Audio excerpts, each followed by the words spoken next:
CSS کر رہی تھی، میں نے BA کمپلیٹ کیا اپنا، اور اس کے بعد میں CSS کر رہی تھی.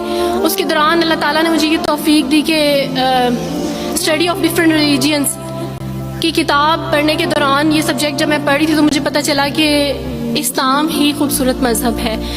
اچھا آپ یقین جانے وارث ماموں رمضان میں قرآن پاک ڈسٹریبیوٹ کرتے تھے اور راشن دیتے تھے. تو میرے بھائی کے ایک جہاں ڈیوٹی کرتے ہیں وہاں ایک انکل تھے، گارڈ تھے، ان کے لیے قرآن پاک لے کے ان سے رکھا ہوا تھا اور راشن بھی لے کے رکھا ہوا تھا. اور میں اس قرآن پاک کو نا چھپا کے اپنی سیف میں رکھتی تھی اور ڈرتی تھی کہ کسی دن میں اس کو کھول نہ لوں. اکثر ایک دو دفعہ پکڑا کہ کھول کے دیکھوں تو صحیح، کوئی نہ کوئی غلطی تو ہوگی نا اس قرآن میں بھی. یہ تو بڑی باتیں کرتے ہیں بائبل کے بارے میں، کچھ نہ کچھ تو ہوگا. لیکن اب یقین جانے ایک ڈر تھا کہ جس دن میں نے اس قرآن کو پڑھا میں اس قرآن کو اپنا دل دے بیٹھوں گی.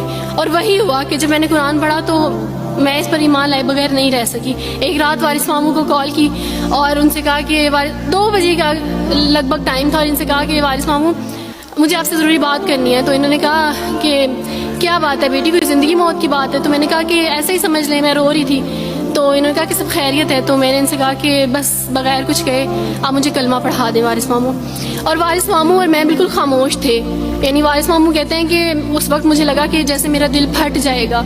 مجھے یقین نہیں آ رہا تھا اپنے کانوں پہ کہ وہ جو سب سے بڑی رکاوٹ تھی وہ مجھے خود کہہ گیا کہ مجھے کلمہ پڑھا دیں. اور میں نے ان سے 5 منٹ کا یعنی اسپیس لی کال پہ، اور 5 منٹ میں نے دعا کی. لیکن اس کے بعد میں نے کہا کہ اگر میں حق پہ ہوں، سچ پہ ہوں، تو بس پھر خداوند اس کو ہو لینے دے. اور وہی ہوا، میں نے اسلام قبول کیا اور سوچا تھا کہ CSS کمپلیٹ کرنے کے بعد فیملی میں اناؤنس کروں گی. لیکن اللہ تعالیٰ نے کچھ اور منصوبے بنائے ہوتے ہیں، انسان کے کچھ اور منصوبے ہوتے ہیں. آپ یقین جانے میری فیملی کو جلدی پتہ چل گیا.